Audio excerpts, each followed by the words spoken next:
3, 2, 1, clap. You'd think it was easy, but we doing one now? It really isn't. Would you want to? All right. It's up to you. So 3, 2, 1, clap. And clap on clap. Yep. Not clap after clap. Yep. Or before. He knew it was so confusing. Well, you can clap. You clap, and I'll just count down. Okay. 3, 2, 1. Welcome, dear listeners. This is episode 114 of the Devon Dice podcast, recorded on the 7th of January 2024. Welcome to the new year.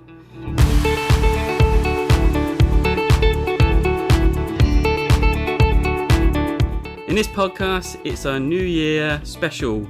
We'll be looking at our new favourite games that we played in 2023.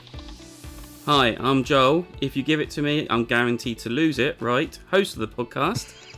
Joining me on the podcast today, he's still dominating the Devon Dice BGA Heat Championship. It's Sam Verstappen-Freeman.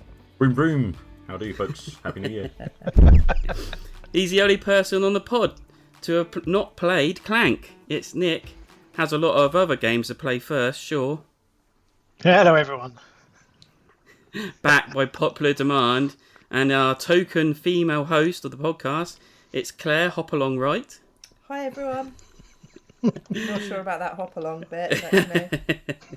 Let's get on with this. Yes, welcome, guys. This is our New Year show, where we'll be looking at our games that we played in 23 that we really liked. We'll welcome back Claire. Hi, Claire. Hello. And how was everyone's Christmas? Very good. A bit sick. So yeah, oh no. Yeah, Megan's still sick now. On the 23rd, so I had my Christmas due on the 22nd. Got home and in bed by about 1:30 in the morning, and by about 5 o'clock in the morning, I was bundling Megan into an ambulance to go to A&E. So it was fabulous. Oh my word! Wow. What did you eat? But no, Megan wasn't with me on the do. So yeah, I think she's just got some sort of virus or something that she basically had a passed out on the bathroom floor and all sorts of reaction stuff. No one to go into details, but it was very unpleasant. Wow. And but thankfully A&E was empty, so we were out by 8, so that was okay. Oh, that's 8 a.m. as opposed to 8 p.m. Goodness me, yeah. But yeah, we basically spent the rest of the time just kind of feeling really sick, both of us really, until about, I think I was okay by day before New Year's Eve, perhaps something like that. And we sort of muddled through. But yeah, could have been better, could have been worse. Yeah, we had the lurgy all throughout our household over Christmas, so in the same boat. Not as serious as going to hospital, but it's winter colds. It put a little dampener on the things, but we still muddled through, and we still had Christmas, and we still had fun. So, yeah, same here. On quick gaming news, a few things. Yeah, it's not going to be quick, is it? It's going to be nice long discussions about these. So, Stonemaier Games dropped new announcements this week. Just got this week, and I thought I had missed a few months, and we've got to April Fools already when they announced this new game or new version of a game. WyrmSpan. No, is it WyrmSpan? How do you say that? It is WyrmSpan. Yeah, WyrmSpan. It is WyrmSpan. With a Y, not an I. So it's based on dragons instead of birds this time. And it's really, I don't know, it's got me intrigued. It looks interesting. It's different enough from WyrmSpan, I think, mechanically. They've tweaked some mechanics. They fixed some minor issues that WyrmSpan had. And there's a video that Jamie from Stonemaier put up explaining the 10 key differences, which is worth watching if you're interested. But yeah, it looks lovely. It's got lovely art. Just one artist on this one, rather than the multiple that WyrmSpan had. But it looks pretty nice. So it's worth checking out what's actually in there. And the designer is Connie Vogelman, who designed Apiary. So she's established with Stonemaier, and Elizabeth Hargrave, who designed WyrmSpan, was a developer on WyrmSpan. So it'd be interesting to see. And I should shout out the artist as well. It's Clémentine Campardieu is the artist on it. There's some really, really lovely illustrations. some of the dragons. You get Yeah, I some was baby just gonna dragons say in the there as artwork's well. Lovely, yeah. I think the most interesting news of that, though, is that they've taken WyrmSpan and basically repurposed it for a different theme. And I can see it being done again, as we talked about on our Discord channel. I'm sort of surprised that they didn't go down the aquarium route, because it feels like a much more natural fit in both meanings of the word. Yeah. I wonder if they just thought maybe it's fantasy something they've theme got would spell underway. better. Yeah, maybe. But considering how, I mean, it almost, that's that point. I would actually argue against, purely because WyrmSpan did so well. It was so surprising because it was a natural world theme. It wasn't fantasy races. It wasn't sci-fi. But it's done. It's probably the best-selling game of the last, I don't know how many, 5 years at least. So Indeed. It's like they didn't even back themselves to do it again a second time if they considered that. So I'm sure they must be thinking about it, and it's just that it's a bigger project maybe to do, because it would be a multi-phase release. It would be the same sort of thing as WyrmSpan, wouldn't it? It would be there's different oceans, lakes, rivers, reefs, the whole works. So I can imagine that if they were thinking about it, or if it's in the works, then it's something they're putting a lot more thought into first anyway. But I hope it is, because I could imagine that being a much better fit for really gorgeous artwork and that natural theme. Absolutely. But not taken away from the fact that WyrmSpan is coming out. So yeah, interesting. Yeah, I mean, I might actually give this a look when it actually does release. Not the biggest fan of WyrmSpan, and Claire's never played it, so. But yeah, I probably will have a look at this. And they've got rid of dice. There's no dice in this. Yep, they've reduced the slight randomness from the dice for the food, and they just have resources now you can get from various places, and coins for paying for other things. They've changed. Hang on. I was going to say they've changed the way that you would have to pay eggs to pay cards, where instead of paying eggs to play more cards, you have to excavate the caves where the dragons are going to live. So there are cards which are your cave cards, which are in your hand, and you could get to play those instead of eggs. You pay to play those out, and they give you little bonuses as well. Those are the dragons, and you have little baby dragons. You can, for some reason, feed milk to. Didn't realise that dragons were milk drinking creatures. Apparently they are. Yeah, there's lots of nice things in it. So as I said, tweaks. They've got little almost like a worker meeple as well, that walks along to activate rather than the cubes. He activates your rows to get you bonuses. Yeah. What I absolutely love is how the community have kind of tongue-in-cheek taken the mick out of this in a way. Oh my word, they have. Oh, it's been so funny watching all the other variations people been coming up with. And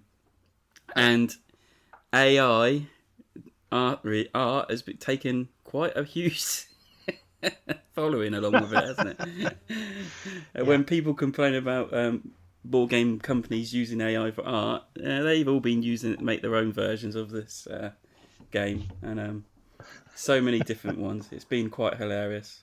So, yep. But yeah, as I said, easy to find. Definitely going to have a look at this one. I do like. I'm intrigued with the dragon theme, and I think it might work with me, but we'll see. I think it'll work. I showed it to my daughter, and she immediately, because she loves WyrmSpan, and she immediately went, "We have to get it," because she also loves drawing dragons as well. So she's very keen to have a play of it. Along with this, Stonemaier also announced they've released a revised Civ Pack for Tapestry, which has always been on the cards for a long time. It's not been a hidden factor. Yeah. Stonemaier, Jamie's been collecting a lot of data since Tapestry's been out, and has always been revising the Civ's cards. Which you could look up online, but now they're releasing actual proper cards to replace the old ones to make it hopefully more balanced and work better. This is it's based on the hundreds of thousands of games on BGA, really, all those statistics, which is a goldmine of information for. But even before that, I mean, he'd been collecting it. Oh yeah, since... he had a form, didn't he? For you could submit all your online comments and scores and things. Yeah, he's been tweaking it over and over. This is I assume a final wrap up, because I don't know if I don't think they're planning on another expansion after the futures one. No, I think it's done now. So I think this is the final one. Yeah. Yeah. Don't think I'll fit anything else Um, more in the box. So we'll have to get a 5-player game of Tapestry back on the table. Yeah. Especially invite Lewis along. Especially with Lewis, yeah. Claire's shaking her head out there. No, doing it. I've never tried it at 5. I've played it at 4, and that was too long for me. Yeah, we've experienced it at 5. But anyway. And then If we have, I don't remember. Sorry. it was at the ball game weekend last year Oh, okay. on Friday night. Okay. Sorry, Everlasting memory of it is Yeah. diminished. Yeah. I clearly blocked that one out. It must have been traumatic. You weren't the only one.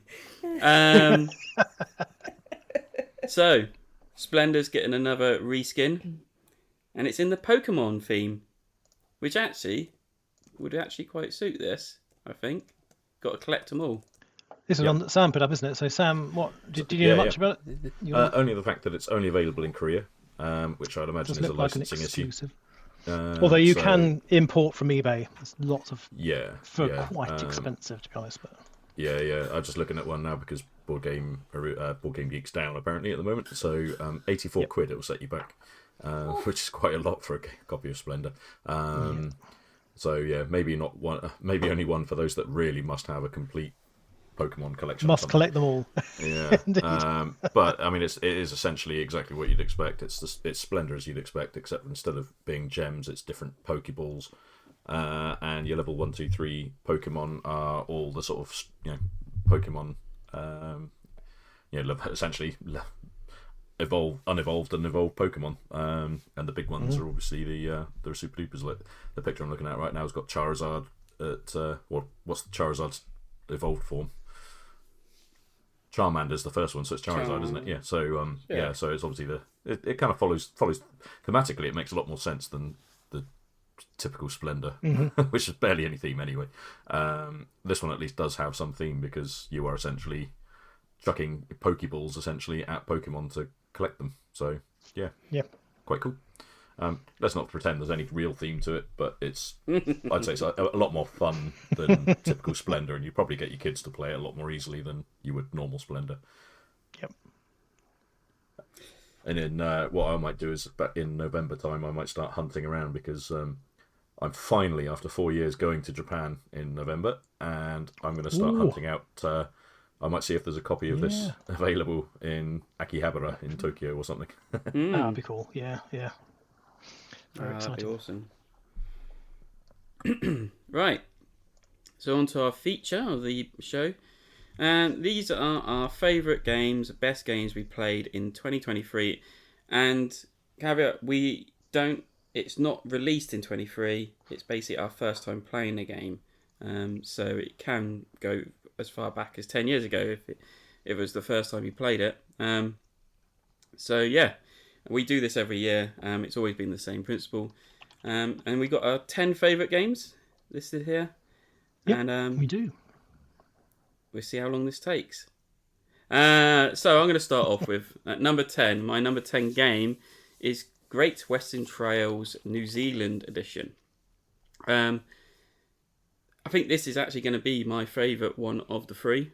And I actually considered getting rid of the first one, which I've got both the second edition and the expansion, and then getting this one in because I really like this version. It's actually a little bit more hardcore compared to the original. Because there's a lot more to think about. But I like the fact that it's actually proper deck building.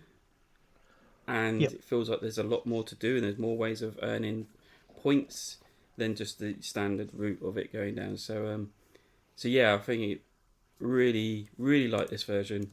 As I said, it might have to enter my collection after I've got rid of the first standard edition. But then I could keep that because it is a simpler version. I don't know. But it's one of those.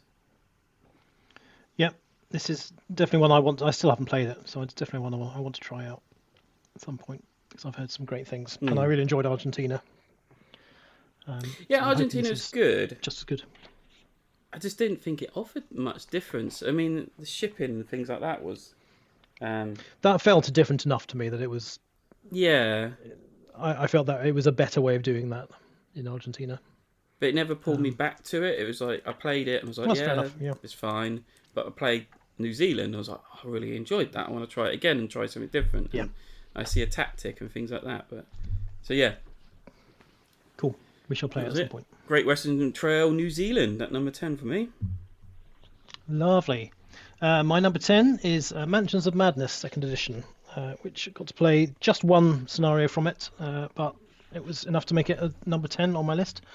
So this came out, what was it, 5 to 10 years ago? I can't remember exactly, but this we played a 5 or 6 player game of this scenario, and it was a lot of fun playing through that.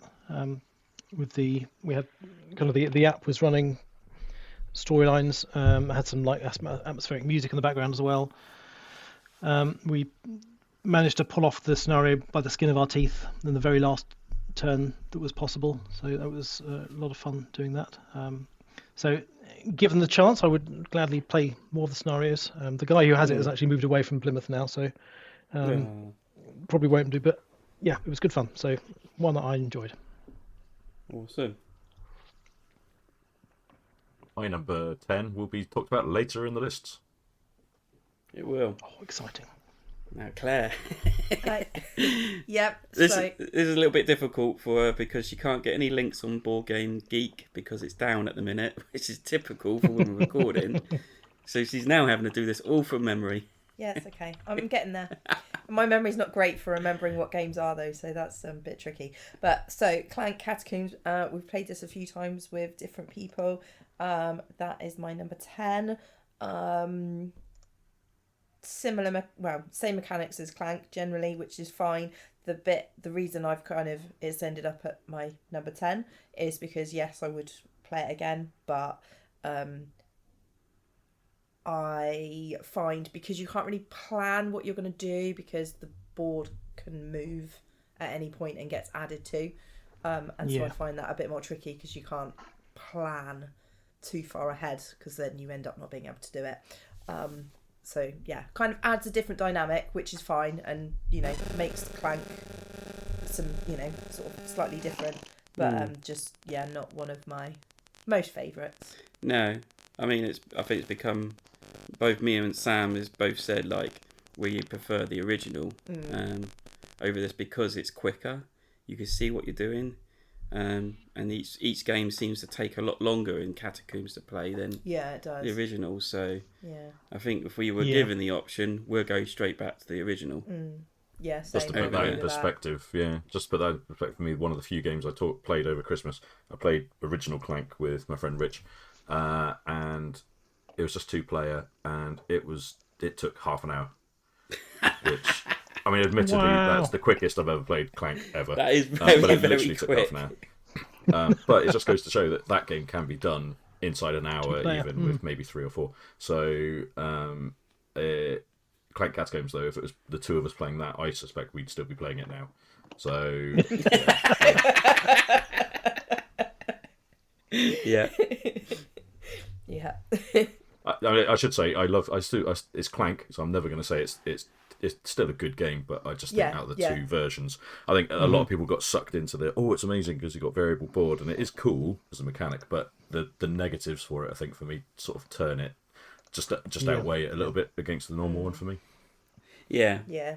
It's just it can be really frustrating because in several situations I've been in is where I just need an artifact and I couldn't find one, but I can't leave the dungeon because you need an artifact before you can leave. So I'm running through, trying to uncover tiles and not found one and literally died, without anyone. So it can be really frustrating in that sense.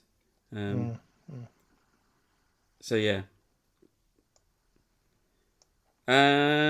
My number 9. It's got a word in it I use quite a favoritism to quite a lot, and that is Marvel Zombies, the Zombicide version. I it's got Marvel in it. I really enjoyed our plays of it. I'm now just setting up, much to Claire's dislike, because it's taking over a bit in the lounge. Setting it's up. nicked my puzzle table. I'm not happy. I'm setting up painting the models now, so started spray painting nice. the priming them. So looking forward to that. In preparation, hopefully, because one of the Whose Turn Is It Anyway podcast guys, I think Rob, wants to play this when we go to the mini marathon. So I thought, I might get these painted up and have a decent display when we're playing it. So I won't see you much over the next few weeks then. I'll be in the lounge watching TV. With my tongue sticking out and my glasses on, trying to see what I'm painting. But so yeah, it's just fun. It is Zombicide, but I do love the version where it flips it on its head and the heroes are now zombies and trying to eat people, and you're playing that side of it. And I think it's really cool concepts of that. And it's Marvel and it's brilliant. So yeah, Marvel Zombies number 9. I enjoyed playing it with you. Hmm. That was fun. I won. I suppose it was 2, wasn't it? Because we insta failed the first one. We did. Yeah. Yeah. But it's just simple, isn't it? It was just Good production. It's simple. It's nice and simple. Mechanics, and I think things like that, when you actually put some IP in that people know, I think it helps it, kind of thing. Yeah. In that sense. So, but yeah. Yep. Good choice. My number 9 is Gentes, which was it's another older game from if I can see the designer name from the small box, Stefan Rithaus. This was a TMG production. I'm not sure if anyone's reprinting it since TMG have closed down, but it's a Spielworks production. And this is it was a nice Euro type game which had some interesting mechanics, interesting card play. Had a fun kind of your board had four or five workers which were on opposite sides of tracks, and they were moving towards each other, and when you reached the middle certain things triggered.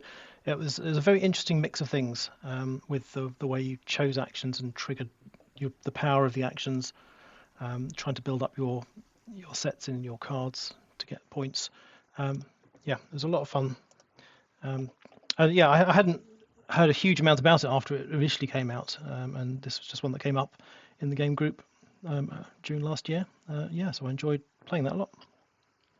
Don't know if you guys have played that one. Not yet. No. I've not played that one. Kind of, I would say standard mid-weight Euro style, but it had some nice twists to it, and it wasn't too heavy a game as well, so it was good.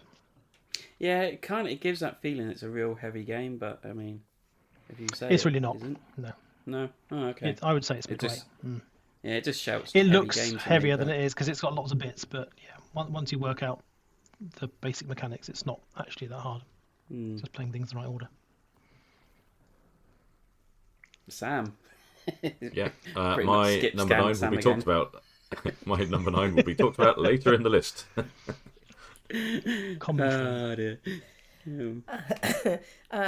So my number 9 is Return to Dark Tower. We played this at the North Devon Gaming Weekend. It's one of Lewis's that he got on a Kickstarter, didn't he? Mm-hmm. So it copies the game.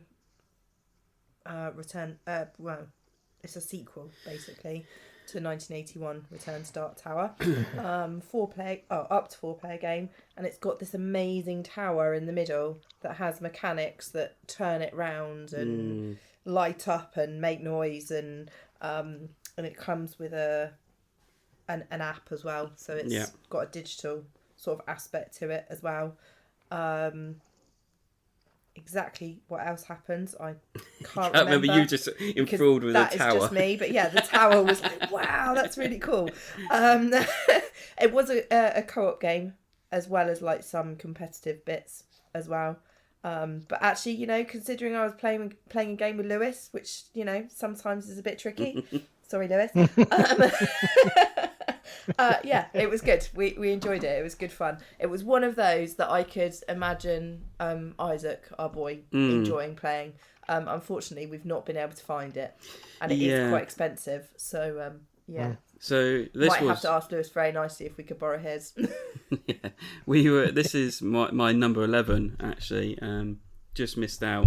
And before that aspects, I mean, yeah, the tower is amazing. It as Claire said, it rotates inside, randomizes door releases. You put these skulls in, which can spill out onto sections of the board. All that aspect. It is a cooperative game where you are trying to defeat the boss, the baddie, and they've got henchmen coming out every so often. You've got to defeat them, and you've got to meet some criteria, and there's like dungeon crawling aspects in it and things like that. It's very app heavy, very app driven. So it'd be one of those things is whether they can keep the app running long enough for longevity on the game, if you know what I mean. Yeah, the maintenance of the app and things like that has to be carried on. But yeah, it is. Claire said, I've looked. I wish Restoration Games would bring out another crowdfunder for it, because after Claire wants it so badly, it's like, well, it seems like I've got the okay to back it.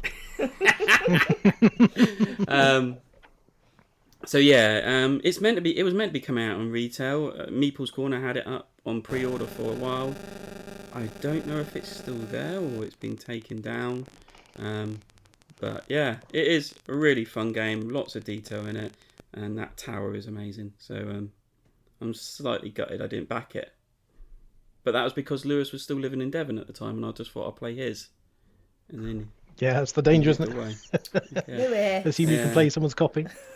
That's it. Yeah. What's Lewis like moving away? I know. Take the risk. Moving. So yeah, Return to Dark Towers, Claire's number 9.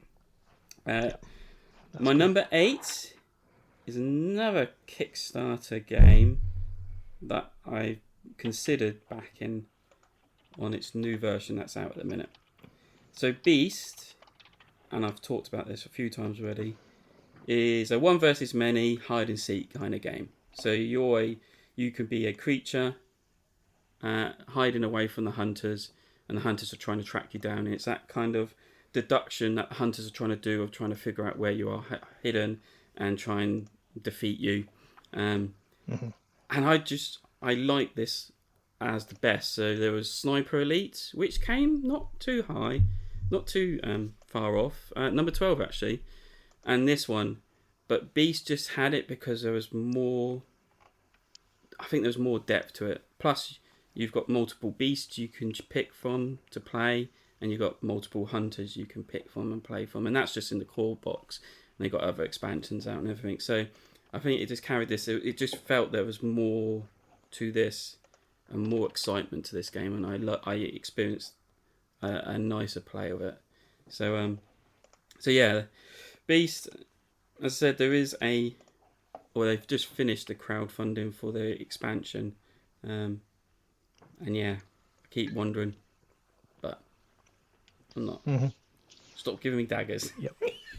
This is the awkward part of now podcasting with your wife, isn't it?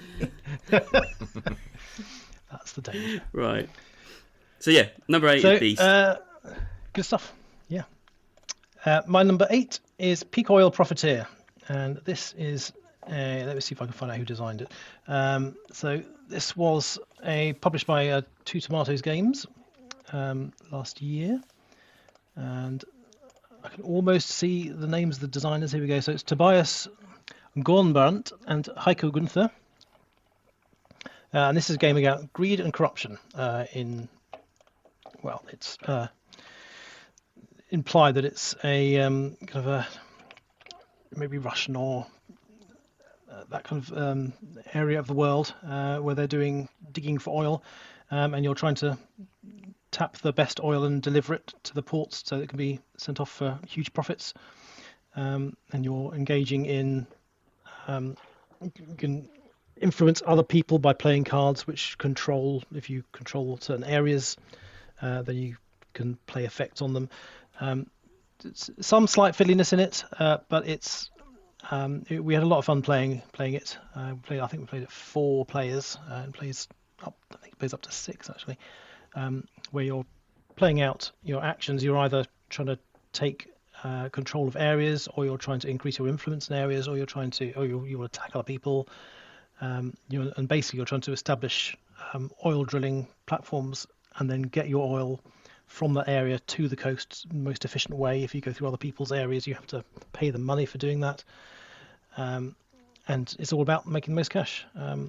So the theme is not the best for the current world climate, but it was a really interesting game, and one I'd like to play again at some point. This is Chris Scott picked this up in our game group, and we've yet to get it back to the table actually since we played it. But it was fun enough that it was one I would like to play again, and made my number 8 on the list.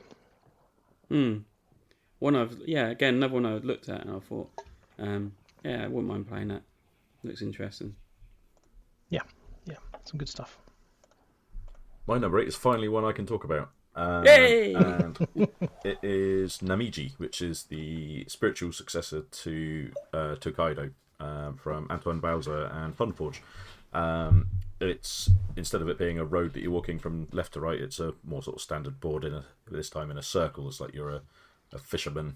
You're all fishermen going around this island, collecting different species of fish and crustaceans and stuff, and essentially, for selling them to market or whatever. And you're doing the same sort of thing really as Tokaido, where you're going around sort of collecting sort of scenic pictures and collecting different species and all that sort of stuff. But it was a little bit more. I think it's a little bit more slick than Tokaido. I love Tokaido. I love the zenness of it all. But this one's a little bit easier on the brain. There's a little bit less kind of having to make. I'd say the decisions aren't quite as tough because there's no money in this one. Like, one of the main problems in Tokaido, for a sort of ease of play, is that kind of you start with a certain amount of money, depending on your character, and you need money to buy food at each inn along the route. If you don't have it, you lose out essentially a whack of points. So that forces you to kind of go to the inns maybe earlier than you would want and miss out on other cards, which is kind of that's part of the game, and I like it for that. But I think Namiji might be an easier sell, certainly in the sort of family environment, where it's a little bit less sort of, not take that, but it's a little bit less denial that you would get in Tokaido. And it's just very, very pretty in exactly the same way. So it sort of scratches the same itch in a sort of slightly easier form. It's nice. Yeah, certainly looks interesting. I'd like to try it at some point because I like Tokaido enough. It's not one that I would want to replay a lot, but it's fun. I'd like to give this one a try and see how different it is. Yeah, it's one of those. It's typical. I mean, it's one of those things where you always think, oh yeah, I wouldn't want to play it too often, but considering how often I play many of my games, then once or twice a year is probably plenty anyway. Yes, that's right. Did you kickstart this, or did you buy it at shops? No.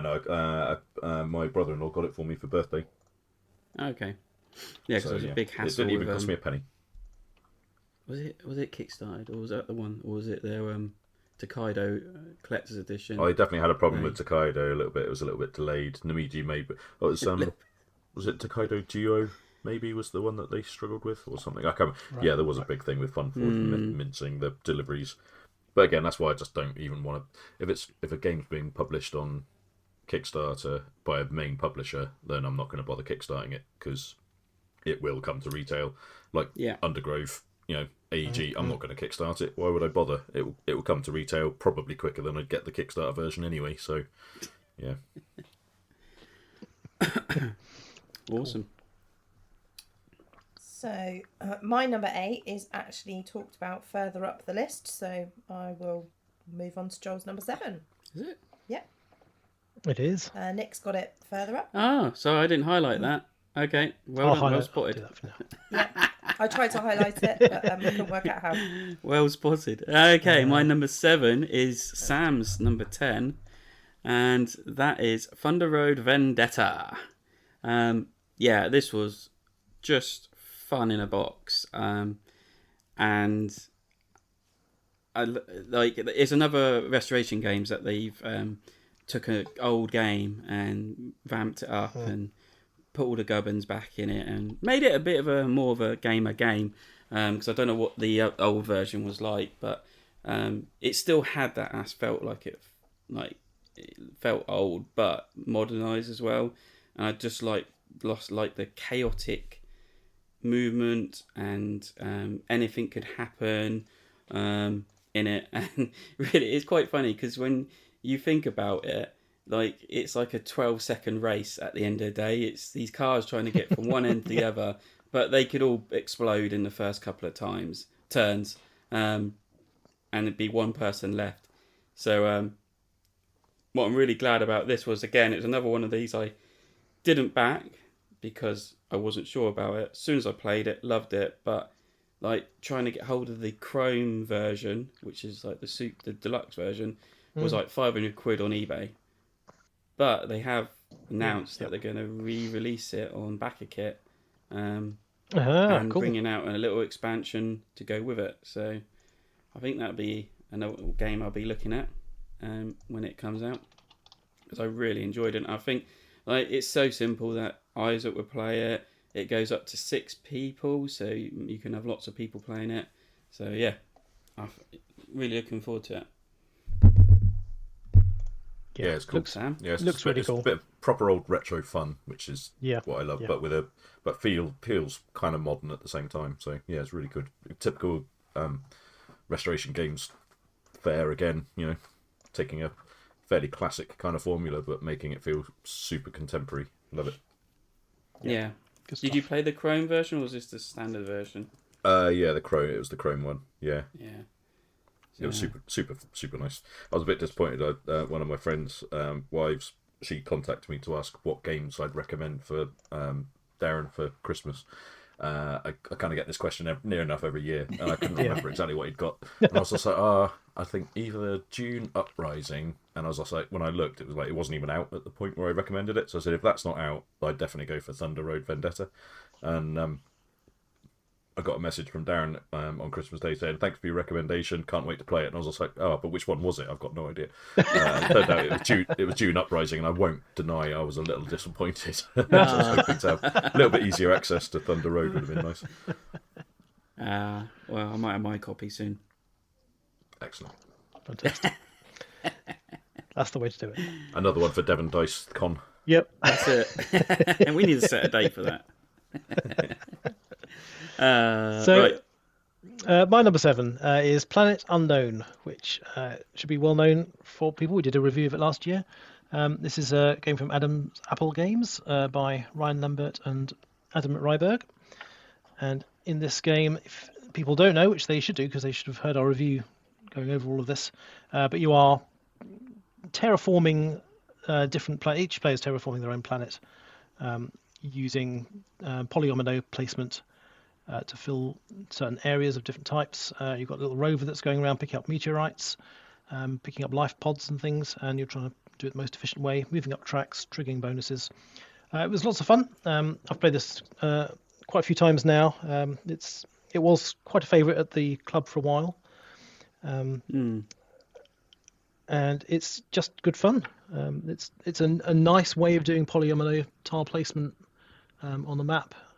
The variability of the different worlds and the different technologies and the different factions give it some nice replayability, so it feels different enough every time that it is actually interesting to play it each time. And I still haven't played with all the worlds. I would like to play with more of them. I've played a couple. And it's on BGA. If anyone wanted to play on BGA, it's available on there at the moment. So yeah, it was a good one. Number 7. Yeah, they've done a great job of making a polyomino game feel like it was a bigger game than most polyomino games are, which I like. Indeed. Yeah, it slipped down my list quite a bit. I think it's 19 on my list. You played too many games, Joel. That's the trouble. Well, yeah, it's one of those. It just, as I looked at, and me and Claire used that Pub Meeple engine of selecting a game, making the ranking like that. Claire quite enjoyed that out of our 18 games she played this year. But every time it came up against a game, it's like, which one would I play over it? And the others just outwon, and I was just like, this is not going to look good for it. But it is a great game. I would still play it, put out, and have got the expansion coming, so maybe that might help boost it up. Maybe it might sink it even further. I never know. So yeah, we'll see. I kind of had I just realised now that I actually played Planet Unknown for the first time this year as well, and it probably would have made my list if I'd remembered. But it feels like it's such a classic game that I couldn't even consider it as like this year. Oh, sorry, 2023. So yeah, maybe it would have bumped one game off the list here, but I'm not sure how it would have affected things. But yeah, I like it. Yeah, it's a good one. Oh, I forgot it's me. I've got another one to talk about. My number 7 is an older one actually. It's Zuuli, which is basically I think it's a British published game, I believe. It was popular a couple of years ago at UK Games Expo. It was like the game of the convention, I think, a couple of years ago. Maybe last year, 2022, as opposed to 2023, maybe. But it's basically a zoo-based Sushi Go, in a way. But with a slight twist, instead of it being just kind of collecting, different cards types are worth different points. In this case, you've got to kind of match with the draft. You've got to collect enclosures to put your animals in, and the enclosures come in 3 different flavors, whether they be sort of grassland, water, or forest. I think it is. So you've got to, elephants only live in the grasslands, and sloths only live in the forests, that kind of stuff. So you've got to make sure the animals you collect can go into enclosures that you've also collected. And they score. The animals will score, but the enclosures give you a bonus score if they're completed. So it's just a really nice thinky kind of Sushi Go. It just adds that little bit of extra thinking that Sushi Go doesn't have, where it's like, oh, it's a bit of a no-brainer. Oh, I'll just take that. Oh, I'll take that. With Zuuli, it kind of feels like you've really got to have a little bit more of a plan about what you're hoping to get, what you think, what you've already seen in a previous hand. Oh, that's going to come around again, hopefully. So therefore, I'll take this now. It just adds that little bit of extra brain that you need to play it, and I really enjoy that. Yeah, it's one I enjoy as well. This probably would have made my list had I not played it in November 22. Yeah, me too. Same, I really liked it. It was really good. Yeah, very clever little drafting. It's on Board Game Arena as well, and what I love about Board Game Arena is it actually might teach you rules that you not been playing. Do we need to play again, Joel? Yeah, possibly. Have we missed some rules? There was one rule that I was like, oh, I didn't realise that happened. Moment. Because if you can't put animals into enclosures, they score you minus points because they're not in an enclosure. What I didn't realise is that you discard those as well. And we were keeping hold of them, and then we were like trying to shuffle them back into enclosures. So when I put my red pandas up the top, because I thought, they're the cheapest ones, I don't mind losing out on them, and then suddenly they disappeared. I was like, where's my red pandas gone? I was like, no. Yep. So then I was rechecking the rule book again. I was like, oh yeah, it says it there in black and white. Yeah, discard all cards. Right, fine. Right. So yeah. I do like this. It's a very quick, but also very thinky game. So it's very good. So my number 7 is the Wolves. Now exactly how to explain what the Wolves is, I'm not really sure. Basically, you have to build the biggest pack of wolves. Is that right, Joel? And you have like different terrain cards, don't you? Do you want me to help you with this? Yes, please. So it's area control, and you're trying to so you start off with a couple of wolves on the board, and you're trying to attract more wolves into your pack. And it's one of those games where you're taking pawns or wolves off of your player board, which will unlock other stuff that you uncover, put it onto the board, and the more you take off, the more you'll be able to do, and the more you'll be able to more points you can score. What's really clever is that I rate it. It came in number 17 for me. Is that when you take a token off, there's like lone wolves around, and you can attract these lone wolves into your pack, which allows you to put a wolf from your board onto the map. But that lone wolf token goes onto this like round tracker marker. So every time you take stuff off of the board, it doesn't go back onto your player board, it goes onto this round tracker, which basically ticks down the end of the game. which I actually thought was really clever and quite creative in that aspect. But yeah, it's more or less area control. You're trying to get your wolves in position to dominate certain areas.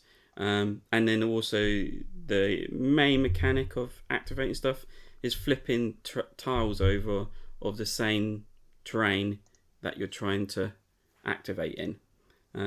So you've got like 6 tiles. One of them has the same back, same terrain, and the other 5 have different backs on each side.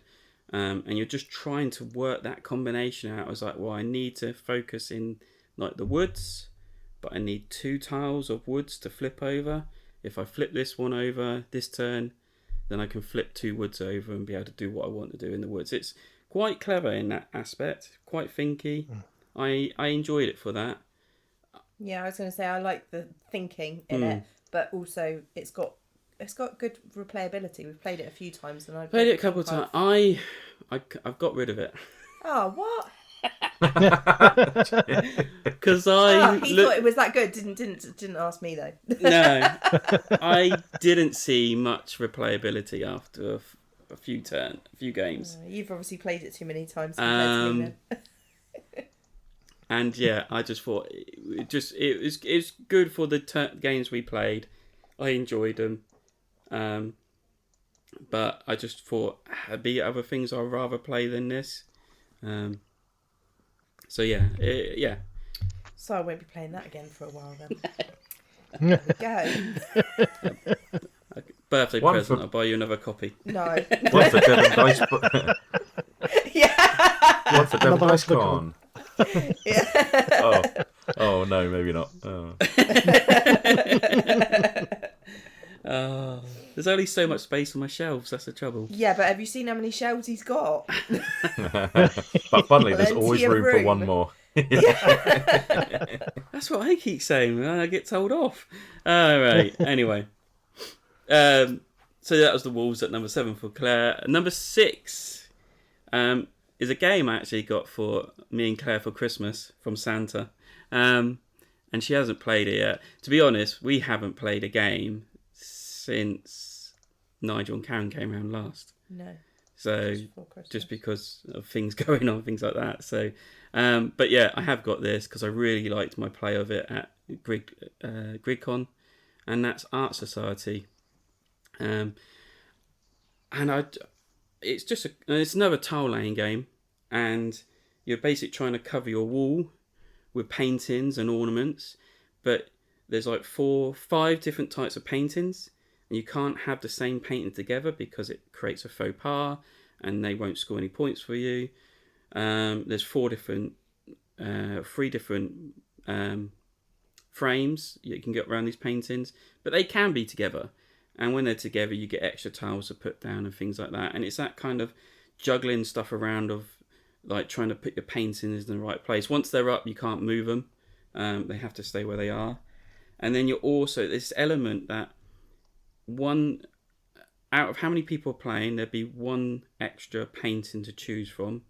That extra painting that doesn't get picked by any of the players goes into the museum, which then pushes that value of that type of painting up. So you want like certain how many paintings you've got of that type going onto your wall, but you also want the value to go up because it's going to score the most points at the end of the game. And it's that kind of weighing it up. Do I pick this painting now, or do I leave it for the museum to push up the value of the others already got hanging up? And I just instantly thought Claire will like this, and I really wanted to buy it, but I had to wait like 2 days before Christmas before I could get it, because that's literally when it came out. So and retail, and it's one of those we missed at Essen. We kept on walking past it, and for some reason didn't once sit down to have a game of it. But hey, got it now. Yeah, well, I still haven't played it, and I'm really keen to give it a try at some point. Oh, anyone? I'm waiting for my copy to come from coming at Meekle's Corner, because I kind of keep thinking that this is the game I wish the guy at Essen had picked up for me instead of the one I got. Which we'll talk about later on.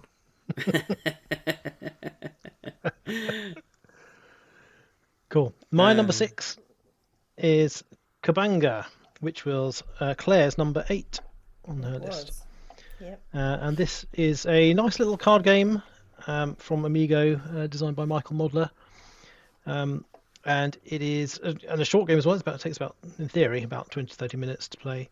And it's a game of trying to get rid of all your cards as fast as possible. And then the number cards from 1 to 15, I think, or maybe higher.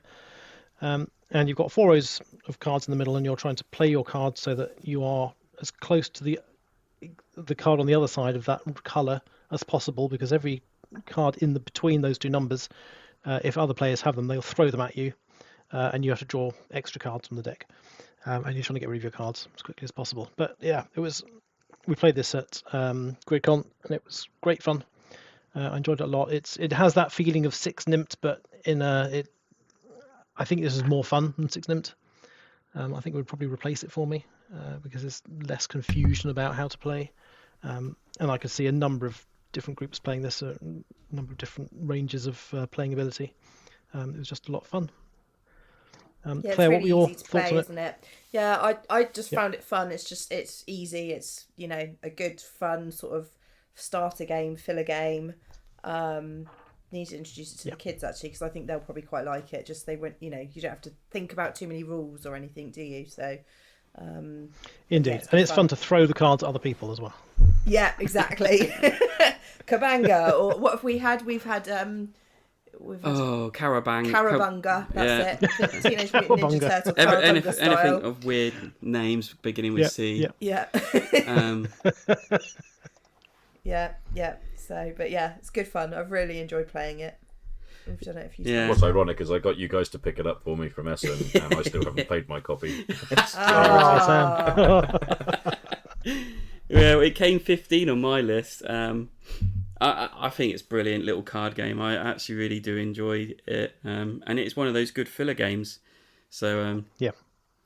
So yeah, I like the games where you can literally, you don't even have to worry about the rules. Everyone knows them. You just pull it out and go, oh, let's just play this for 20 minutes, and everyone just likes it. And it feels like it was always going to be one of those games. I just haven't got it to the table on a regular Wednesday yet to make it one of those for our group yet. Whereas my number 6 is Sea Salt and Paper, which is I believe, Bruno Cathala design. BGG is still down, so I've got to try and do this from memory.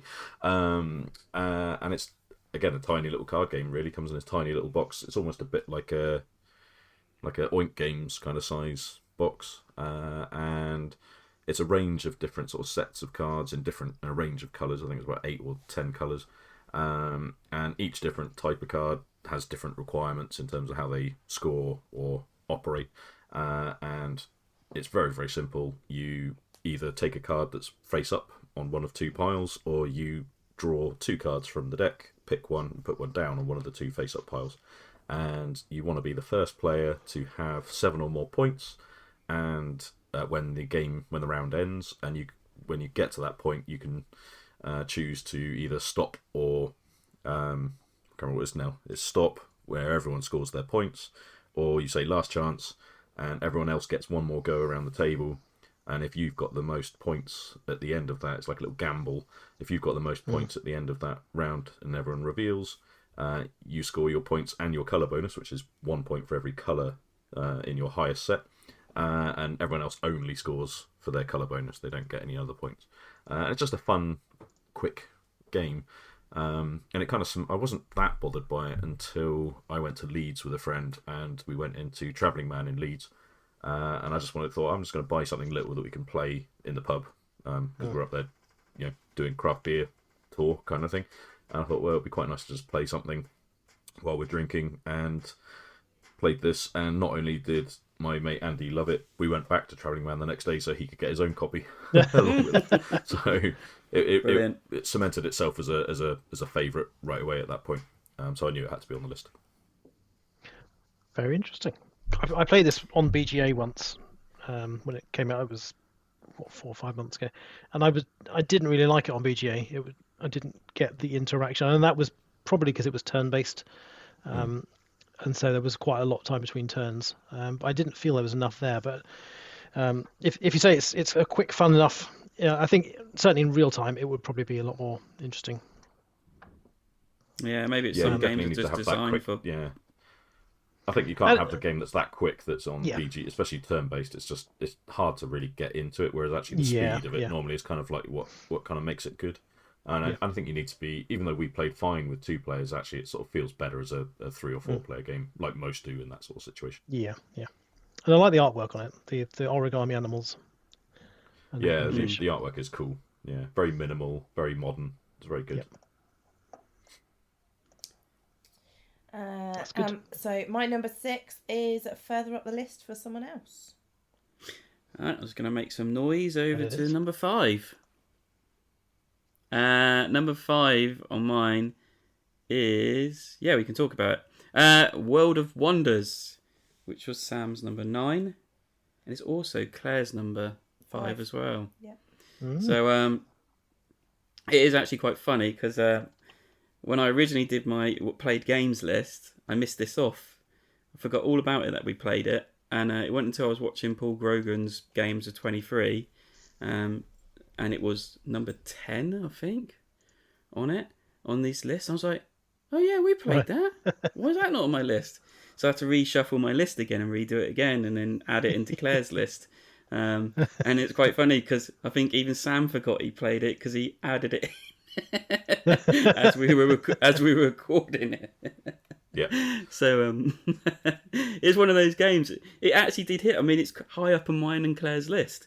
I enjoyed it. It's another poly omino tile laying game. But I think what's cool about this is it's got these 3D wooden wonders that you can place onto your map, and it really adds a bit of wow factor to your board as you're building it up. They mainly just score points. Some of them do have little powers that might activate and things like that. And I think what's cool about this is that you have a certain amount of money to spend on your turn to pick other tiles, but as soon as you take a wonder, it's basically your turn over on that round.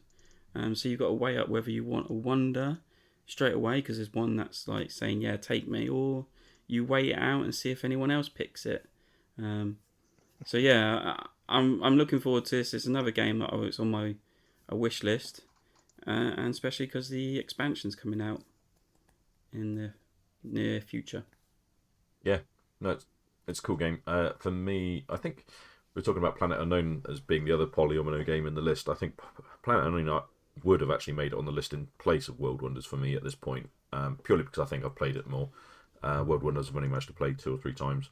I think for me, I love the look of the wonders, but they don't actually do anything really other than they're almost just like a polyomino that's 3D really. Yeah. And they just kind of they create other zones where you can kind of continue off from or whatever sometime, or you can put a tower next to one, so therefore you can continue running. So there's kind of tactical purpose in them, but actually I think the main game is resisting getting a wonder just because you like the look of it. That seems to be the main thing. Yeah. Because you kind of go, oh, I really want that now because I see that there, and it's really appealing.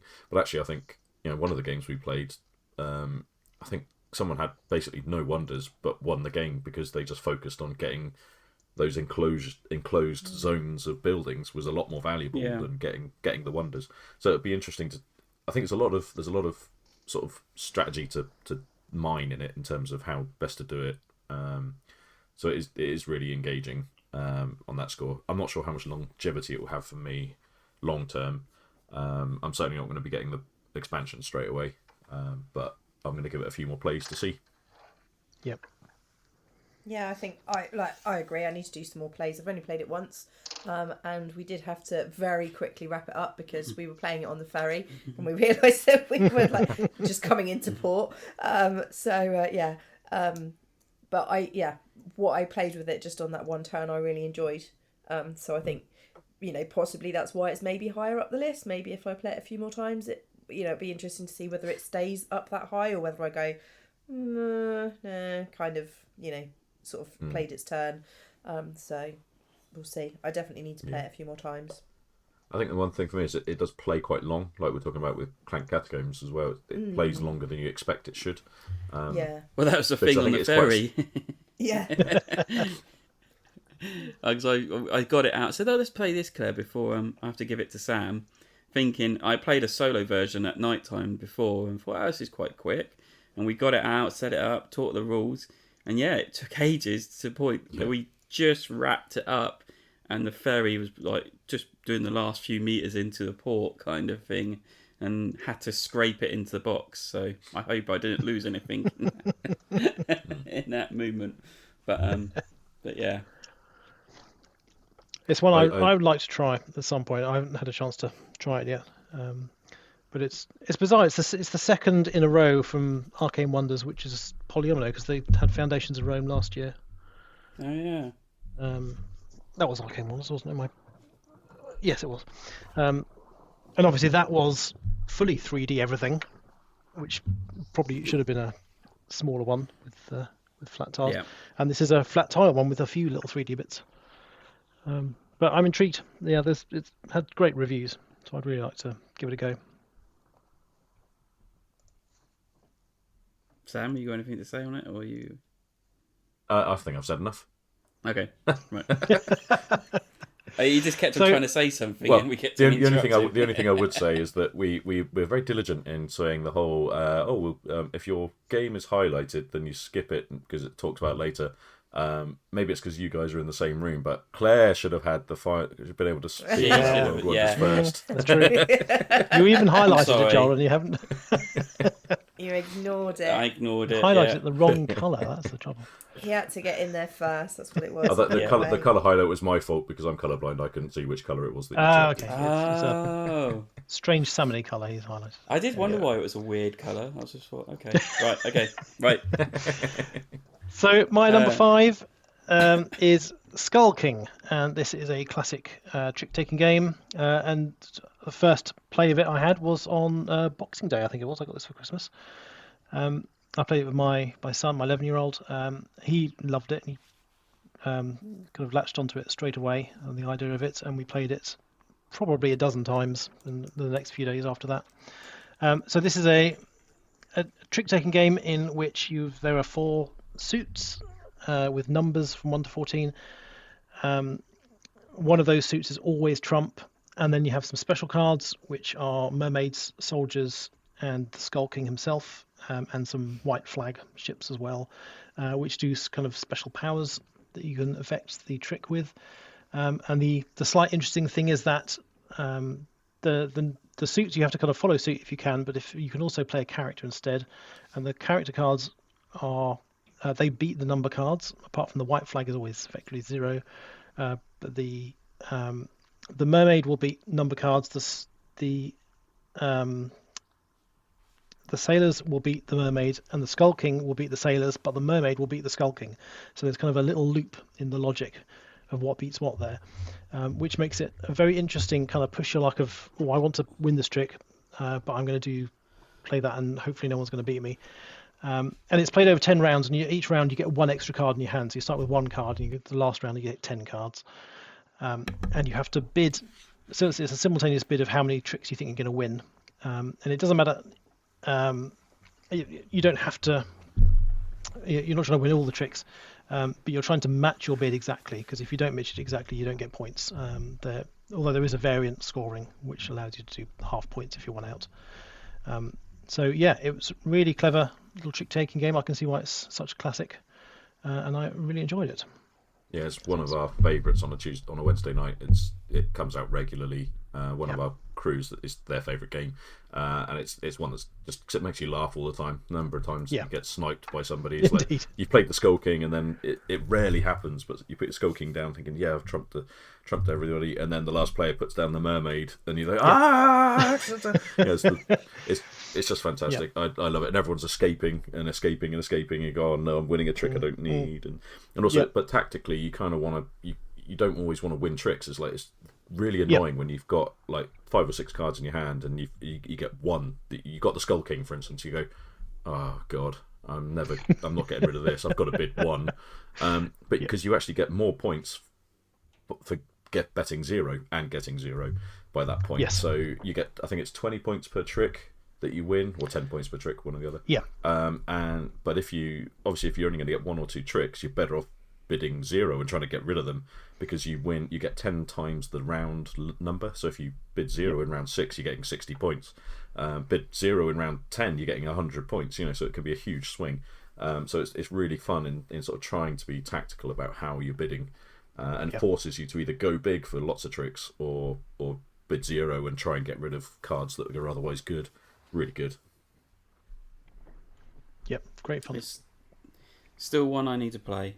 Everyone keeps going on about it, but yeah, still need to. Another one for Devon DiceCon. Yeah. We've got so many on the list now. We'll have to start. We need a have weekend. to create the geek list. Yeah, it'll be a weekend's worth.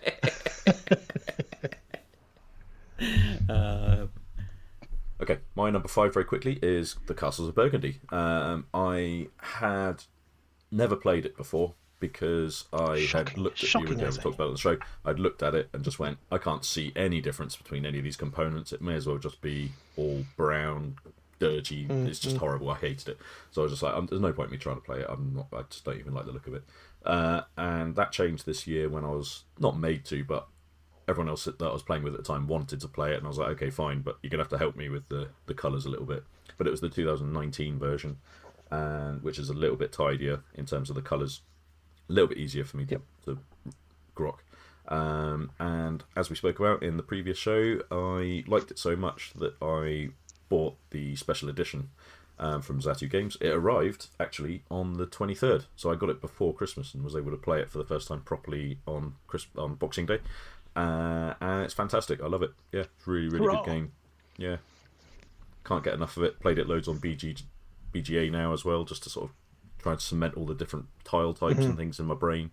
And yeah, nice. just really like it. And even though the castles in the special edition, the 3D castles, yeah, they don't have any real purpose, but they do make the board look. It does look cool. Yeah, it does. Indeed. It does add enough that it makes it feel really nice. Yeah. So, yep, stand out for me in terms of purchases It's a great this game. year. Such a great game. Yep. And it would be nice if they put the Vineyards expansion on BGA. That would be really good as well. But I get the feeling they probably, because that's going to be licensed from a different company than the one that's on there, so it's probably not going to happen. But yeah, that would be really nice if they did. That'd be useful because I need to learn how to play it because it's tucked in the bottom of my box. So. It's very good. It's very good. Very good, yeah. I think it's one I need to get Claire to play because I think she'll like it. So. Yeah, 100%. Are we done, Claire? We've already talked about Claire's number 5. Sorry, Claire. Been done. World of Wonder World. World Wonders, not World of Wonders. World Wonders and Claire's 5. My number 4 is spoken about later on in the list. I got it right. And my number 4 is also spoken earlier there, further up the list. Might it be the same or might it be different? We don't know. My number 4 is not the same game, and it is Comic Hunters, which is the famous Brazilian Marvel comic collecting game that will probably never see the light of day in the West, and it cost me a lot of money. And I got to play it for the first time back in March at Aircon, and pretty much immediately went onto eBay or wherever it was, or the Brazilian publishers, and found a copy and bought it. And yeah, it's just really good. Just a really good, solid drafting game. It's like 4 little drafting games all mixed into one. And it's got all the cool artwork from classic to modern Marvel comics. Just really, really nice.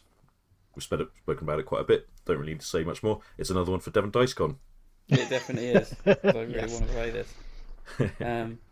I also looked at purchasing it like you did, but then I looked on Facebook and there was actually quite a bit of discussion of people actually trying to get it to come into retail. So there's actually like shops or distributors actually trying to organise this coming in, and they're like, just it'll come, it also. So I'm fingers crossed. Maybe it might actually properly come to retail here. But hey, you're still winning, Sam, because you took that risk. So you've got it. I've got a lot less money in my bank account though, so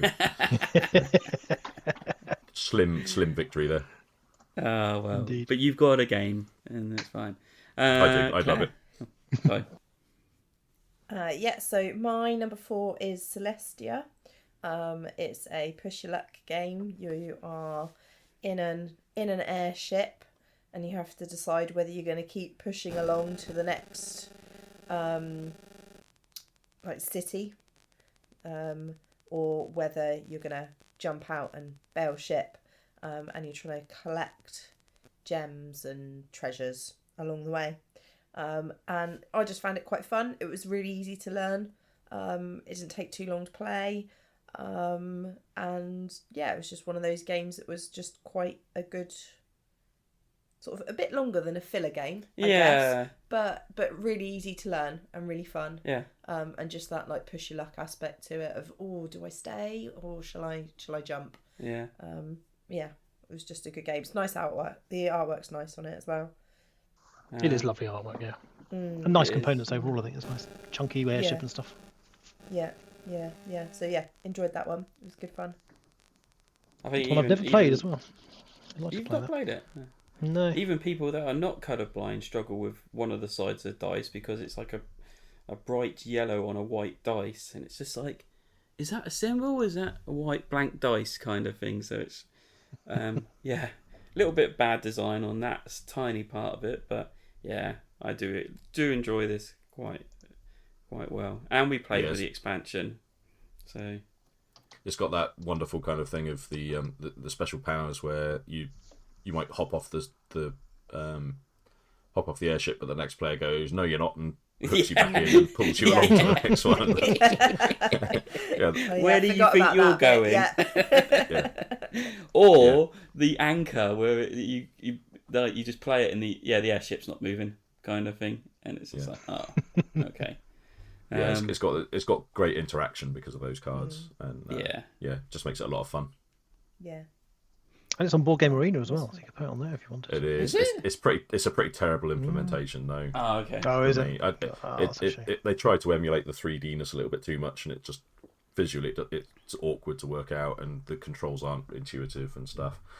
You kind of got to play it real time. You can't play it turn-based. Obviously, it's not as good. I mean, it wouldn't be anyway because it's that type of game, but it's not as good as the in-person version. That's for sure. Sure. My number 3 is mentioned higher up the list somewhere. It is indeed. My number 3 is Brass Birmingham, the very popular game, number 1 on Board Game Geek at the moment. We played this at the North Devon Game Weekend last year. Yeah, I really liked it. It's got it's kind of quite a weighty game. A lot of meatiness and meaty decisions in there, but it's got some very interesting decisions you have to make, and it's route building with kind of resource management where you're generating the resources on the board, which you then have to move along your canals. But you're moving anyone's resources. They're up for grabs for anyone, but you want other people to use them because then they flip the tiles over and then they score. But also you don't want people to use them because then you need to use them for your things that you've got planned, and you're trying to create this little network. A little engine, and it's all driven by card play. You're playing your actions, so it limits where you can do the actions and what you can do. A nice market where you can buy extra resources if you need to. It all came together very nicely, especially with the lovely iron clay poker chips as well. Really lovely production. So I quite happily play this again at any point. Anyone brought it out? It was a lot of fun. Yeah, I don't know. Yeah. I still haven't decided whether this is my favourite or Lancashire. I'm tied. My nails are my colours have nailed firmly to the mast in previous shows. I much prefer the Lancashire version. I prefer the visuals of the Birmingham version, but I prefer the simpler gameplay without the lack beer. of beer. Yeah. I just think it leads to a tighter kind of experience for me. But it's horses for courses. I'd happily play Birmingham as well, so it's not a big deal. But when I had them both, I didn't feel the need to keep Birmingham because I preferred Lancashire, so that's the one I kept. But yeah, they're basically the same game really, and both work in basically the same way. So yeah, they're fantastic. Yeah, Lancashire should be another one for the Devon DiceCon. There you go. Oh, it'll be in the bag. Or sorry, I say bag. I mean in my my Bags. trailer.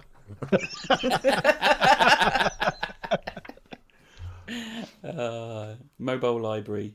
So my number 3 is not even out yet.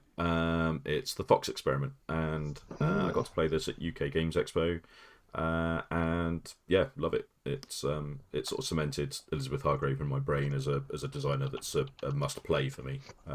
Even if I don't necessarily I might not like every game, might not want to own every game. I don't want to own Mariposas necessarily, but I still enjoy it, kind of thing.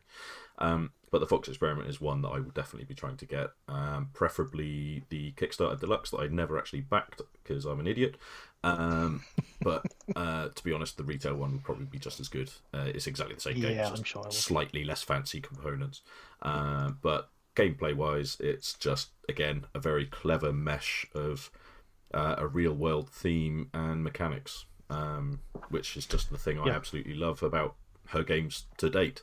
In this one, it's sort of partaking in a current ongoing experiment in Siberia around domesticating foxes in a way of seeing how domestication of dogs may have happened. And in this one, you basically start with a first generation. You improve, select traits that you wish to improve or select for by essentially ticking these little dry wipe card slots on the fox cards, and then that generation that you've improved go into the deck to be. They become the ones that you select as the breeding pairs for the next round. So you're kind of continually kind of improving the stats of the foxes, depending in round to round to round, depending on what you've drafted, what you've collected. Just very, very clever.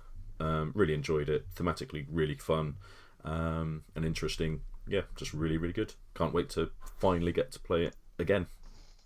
I can't wait to actually play it in the first place. Yeah. I've just seen it's due in about March time. It looks like it's coming to retail, so I'll be keeping just an eye. in time for Devon DiceCon. There we go. Yeah, hopefully so. Oh, so we're having it on my birthday, are we? Yeah, we could do. Yeah.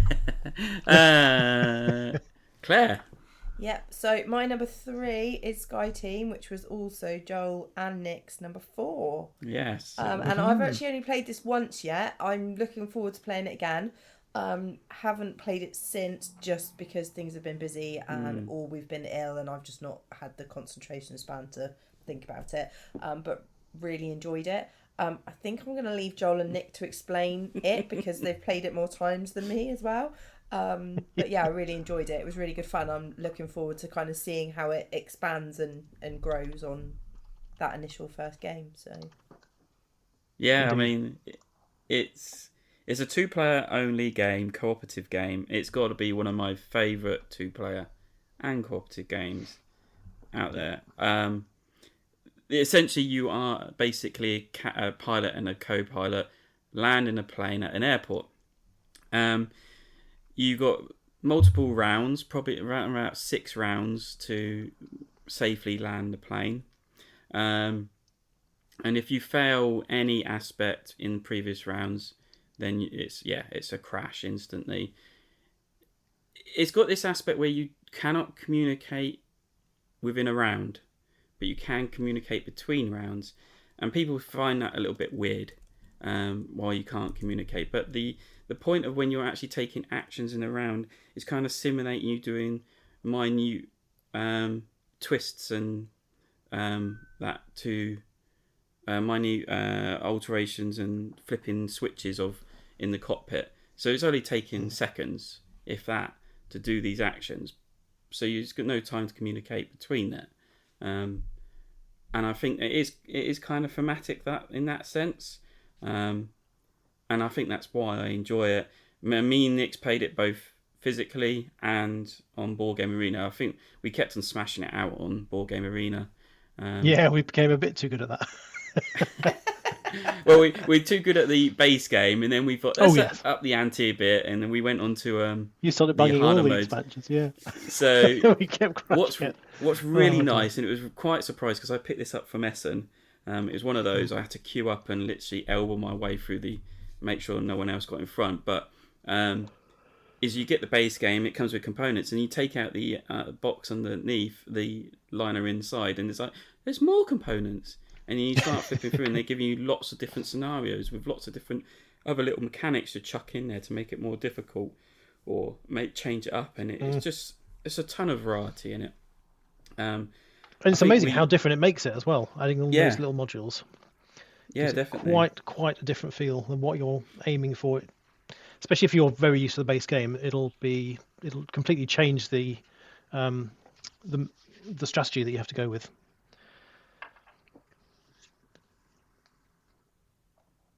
I don't know if he's still talking or not. He's gone. No, I've stopped now. Oh, there we go. you just faded out, so we just let you carry on talking. I just faded. Oh dear.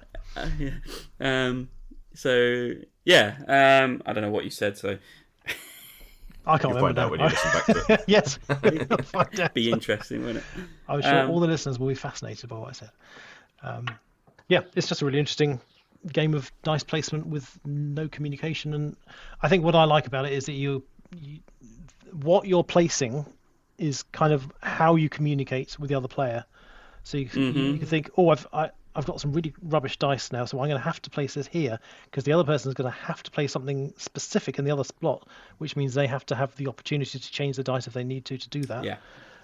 So it's that kind of communication, and you have to get certain things done by certain times, and you all have to be thinking ahead. So yeah, very clever design. Yeah, it is that kind of. Shall I? Yeah, you got that. Trying to think what your opponent's going to do, not opponent, but your pilot's going to do, and yeah, so, right, I'm going to actually place this too, just to let him know this is what I've got to work with, kind of thing. Yep. And it is quite intriguing like that. Or you say, actually, I've got a variety of dice. I'm going to see what he places there. That's like with the steering. So if on the steering of the plane, you've both got a place on the sides, and you've got to keep the plane level. It can tilt occasionally as it's coming in, but when it lands, it's got to be level. So you've got to kind of weigh up that factor, and speed and things like that have also got to be placed. So yeah, I think it's really clever. I really like it. And being that Claire's played it once, and as I watched her doing the board game pub thing, or the pub meeple thing, and she was, oh yeah, I really like that. And she kept on clicking on it. I was like, wow, you've only played this the once. And she goes, yeah, I really like it. It's just like, that wins over. That wins over. Yeah. Yeah. So yeah, it said something for it, really. Indeed. Where are we up to? Right, my number 2 is EOS, Island of Angels. One I've not shown Claire yet, but not had the chance to, really. I banged on about this. I champion this. I'm pretty much sure I'm the only person in the UK that plays this, has got it. It's a fun exploring game. It's not competitive. It's not cooperative. It is competitive in scoring, but there's no kind of competitiveness against each other, like fighting each other. So you're basically sailing the ship around the sea. There's an island in the middle. You're trying to rescue the angels, defeat the monsters, do epic deeds, score as many points as possible. I really, really liked every play of it, and now I've got every rule down correctly. It really changed it up and made it an even better game. So yeah, where there was things that were broken in it, with nations and things like that, I just got it wrong. It's not broken. Yeah, I really want to play more. I really want to introduce this to Claire, see what she thinks. We just not had the chance to. Yeah, I enjoyed it when we played it at GridCon. It was good fun. I like the variability of the factions that we're playing, and it was it felt like it kind of did feel like a race to you're trying to achieve your well, there's the track, isn't there, that you're moving up the track as the game trigger, and the more angels that you can send to take over these things, the quicker it goes up. It was a lot of fun, and I like the production, actually. I like the production. I know some people have said some of the bits are not great, but I really like it. I thought it was really good. I think it's a Euro game. I think it's actually pretty decent production. It's not got miniatures in it. It's got meeples that replace cardboard standees and but it's also got lots of like chits and lots of nice things on the board that move. The little toothed gear thing that moves up, and it's fun. I think it'd be interesting now if you played it with the correct rules as well. You might find it even better game. It might actually appear on your top 10. So yeah, number 2 for me was EOS Island of Angels. My number 2 is further up on someone else's list, so we'll hear about that soon. Mikey, getting close now. My number 2 is Phantom Inc., which has essentially replaced Decrypto for me. Phantom Inc. is a game that came out roughly around UK Games Expo time. That's when we first played it, and it is one of those sort of team-based word guessing games where your team of players is trying to guess the word that you have selected, but instead of where Decrypto does it with with giving clues to specific the same words all over, which is still cool, this one is a bit unique in the sense that both teams, or both teams' players who are giving the clues, have the same word. So let's say the word is, I don't know, computer. Your team will give you 2 question cards each round, and you have, as the clue giver, you have to choose one of those 2 questions to answer. Obviously your team don't know which word it is. They're trying to sort of define it. The other team will also give 2 questions. Those 2 will be completely different questions to the ones that the other team have got. So it makes it really interesting as the opposite team trying to work out what is the word that they've just given, what might be the question that they've asked, and trying to work out the relationship between the words. Because it's not even a case of like you get the answer to the word, the question straight away. You only start writing the answer to the question. So if the question they've asked is where might you use it, you would, as the clue giver, might start writing the word office, but you'd say O, F, and then the other clue the team might say stop, and then you go, okay, so it just says O and F basically. The other team then thinking, what does that say? Offer, office, official? What is it? So it's quite interesting as a clue sort of giving word guessing sort of divination game. It's very good. And I can't remember which game it was you were talking about, Cabanga, where you said Cowabunga instead. We've got our own in our group now. Because Nick in our group, he could never remember to say silencio, which is the word you're meant to say when you want to tell your clue giver to stop. Instead, he just shouted cilantro, which is the American word for coriander, which is quite ironic considering that night Claire, who hates coriander, had the curry chips from the food vendors outside, and they just sprinkled coriander all over her food. And she was too embarrassed to say no, so she ended up having to pick all the coriander off. All the while Nick was shouting cilantro at her, which is quite funny. But anyway, Phantom Inc. It's really, really pretty. They've done a fantastic job in the artwork. Because it's just question cards, but they've made it look really, really cool and almost like seance-y style kind of artwork and everything. Just really nice production and a lot more fun actually than Decrypto. Decrypto goes on a bit too long. Phantom Inc. takes a lot less time, and I've got my own copy now just to be able to play with certain groups, and it's just really good. Yeah, looks really good. I'd like to try that at some point because I like word games like that. It's just a really good party style game, party. Yeah, good. Right, so are we on my number 2 now? Yeah. Okay, so my number 2 is Heat Pedal to the Metal. I think this is probably one of the games I've played the most of this year. Definitely played it quite a few times. Really enjoy this game. So you are racing car drivers, basically. You're racing around tracks. There are different tracks that you can go around as well. And you're sort of trying to get there the fastest, but without going off the board. And going too fast, so you have to get the right numbers to be able to get round, and just really enjoy it. It's really easy to learn to play, good fun game. We always have a bit of a laugh playing. That's so good.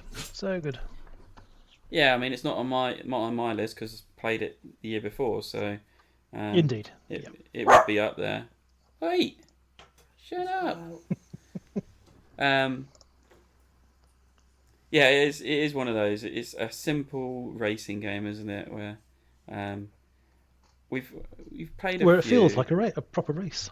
It does feel like a proper race, and it also, as I said it many times, if someone's at the back, it's not guaranteed they're going to come last. I think that's what I like about it, because it's not like you don't kind of get to the back and then think, oh, I'm never gonna, get further forward. You can suddenly whiz off and end up being at the front. So it's not like, oh, right from the beginning, oh, I'm at the front, so that's it, I'm going to win. It's sort of anybody could take it. Unless you're Sam and you just stay at the front. You just stay at the front all the way around. Don't know how he does it. I must admit, I do like that game. Yeah. Yeah. Because you always win. Because you always win. Only against you guys. If that makes you feel better, shouldn't. And again, it's got a new there's expansion coming out very soon, introducing the 7th player and a new maps, and hopefully a few new bits and pieces, new upgrades. That'd be interesting. Yep, new upgrade cards. Yeah. Was it heavy weather or heavy rain?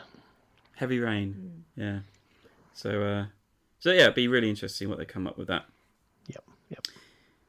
Now we're on to our number ones. Ooh. This is going to be fun. So my number one, and if no one has guessed it yet, you don't know what else, do you? And it's also Claire's number 6. I did try and do this without any biasm, but it just came down to what would I play over the other, and this always just kept on winning out. And even though me and Claire have now completed the campaign, you can still play it. We haven't done yet. I think we might give it a go one day. I just thoroughly enjoyed every game. I just got to let the dog out. The game is Clank Legacy. Clank Legacy, Acquisitions Incorporated. Oh, he wants me to take over because he's gone to let the dog out. Yeah, what are your thoughts on it, Claire? I really enjoyed Clank Legacy. Typical sort of Clank, your general Clank play, but obviously building your story as you go. Yep. There were games that we played where Joel was just out and out winning and I was getting a bit fed up. But to be fair, I think then sort of a bit further along, then I started to beat him, so that made me feel a bit better. But yeah, I enjoyed it. It was just, I think pretty much every Legacy game we've played I've enjoyed anyway. So and then just kind of adding that general Clank playability to it. It was good. I've enjoyed it. Yeah, I mean, it's the most fulfilling game of a Legacy game where quite literally it was like every 10 minutes you're opening something or putting new stickers down or doing something. Really cool. And the story was fun. I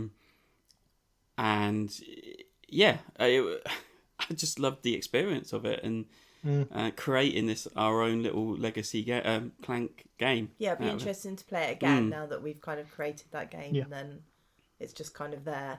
It would be kind of interesting to play someone else's as well, just because, Well, Sam's got a finished version as well.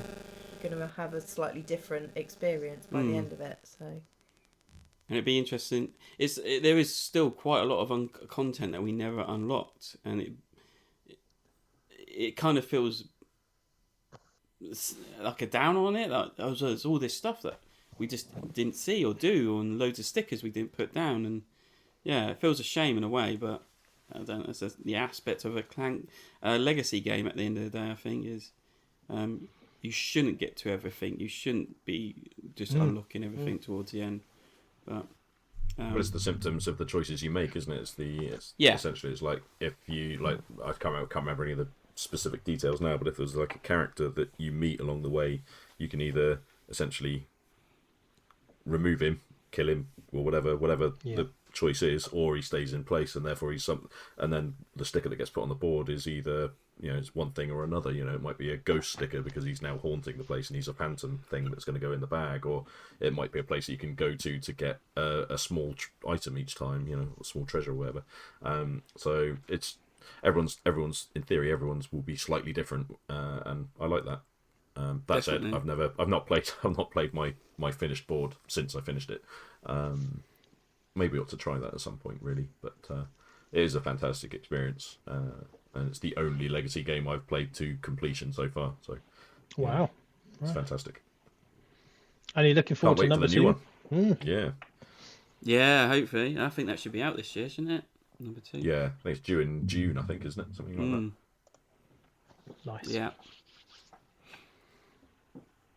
Good choice. So my number 1 is Age of Steam, which I've spoken quite a lot about in the last year. This is probably the oldest game on this. This was originally published 2002. This came out in its original version. And this is a game by Martin Wallace and John Brower, who kind of co-designed it. And I just love this game. There are loads of maps available which massively change the game up. It has a lot of mechanics that I really like, which is like route building, being as efficient as possible with taking loans, only as many loans as you need. The bidding for turn order and action selection is really, really interesting, and it's a whole metagame of its own in that. And the fact that you can just get so many different maps and so many different player counts is just so much fun. I have yet to bore of it after almost a year of owning it. So I think I picked this up in a sale in January last year. It was for half price, and it was the 3rd edition. It's not the posh Eagle Griffin version. It's the previous version to that. But yeah, great fun. Really enjoy it, and love to just play it more at any point. Yeah, it's one of those I need to get around to play. Yep. Anytime. happily play it. Whereas my number 1 is Ark Nova, everyone's favourite game from the previous year. I'm that. Yeah. Yeah, it's fantastic. I mean, I honestly cannot stop playing it. I'm playing games on BGA all the time. I take it near enough every week to game nights, just in the hope that someone will play it with me. It's just really good. I just really love it. It's exactly the kind of game I enjoy. It's just deep enough that it feels like it's making me work, but not so crunchy that it's making my brain hurt at the same time. It looks nice. It's got plenty of cool decisions to have to make, but in a very tight decision area. The decision area is quite limited. Just everything about it I really enjoy. How are you enjoying the expansion? I played a couple of times with it now, and I really like it. I need to basically dump all my cards out and give them a proper shuffle on the floor type affair, because they keep coming out in sort of batches at the moment. But yeah, it just works really well. Cool. It's just more of what you love, isn't it? I mean, that's what I love about certain expansions. It's just a little bit more of what you love without having to add too much more in the way of rules overhead, and that's exactly what you want. It's just really good. Yeah, can't get enough. Yeah, it's a great game. I would say Heat from previous round would have been in mine, except for the fact I looked at the my plays, and my first one was just in 2022, so unfortunately it couldn't qualify. But it would have been second to Ark Nova, though, to be fair. Yep. Yeah, it's a game I need to introduce to Claire, and I can't decide whether it's going to be too heavy for her or not. But I don't think so. Yeah. I mean, if you enjoy it, Sam, I mean, I don't. Yeah. It's got a good chance. Yeah. I have not got the attention span for something too deep. It takes a while because it's a big old chunky game, but it doesn't feel like you're taking a long time. Once it clicks, it's very approachable. Yeah. And it's got pretty pictures of animals on it, you know. Yeah. It looks nice. I've just had a little look at it online. Yeah, got it. Oh yes, lovely artwork. I've seen the artwork on the box is lovely. I know that we've got that on the shelf, but just haven't had it out and played it yet. But yeah, have to give that one a go. Perhaps that will That might make my list next year. Or this year. Yeah, next year. Well, yeah. Next year for this year. This year. So final number one. My number one, which was also Joel's number 3 and Nick's number 2, is Forest Shuffle. Mm-hmm. So we picked this one up at Essen. I've really enjoyed it. I think Joel and Nick, you've been playing it on BGA, haven't you? Quite a lot before the actual board game came out. But really enjoyed it. Artwork's good.